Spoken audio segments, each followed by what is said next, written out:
Esiet sveicināti, dārgie basketbola līdzjutēji. Šeit Gulbenā aiz logā plosās vējš, bet šeit iekšā Gulbenas sporta centrā plosās Gulbenas buki, kur ir uzvarējuši slaveno Rīgas Vēju. Šī ir vēsturiska uzvara, un tāpēc iesim iekšā paskatīties, kā puiši jūtas pēc uzvaras.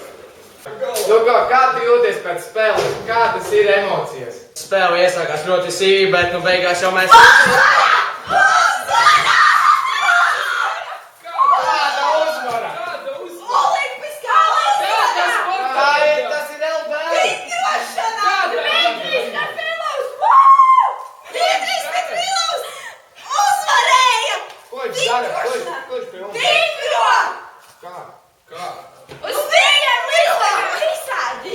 Viņš uzvarēja olimpiādā? Jā!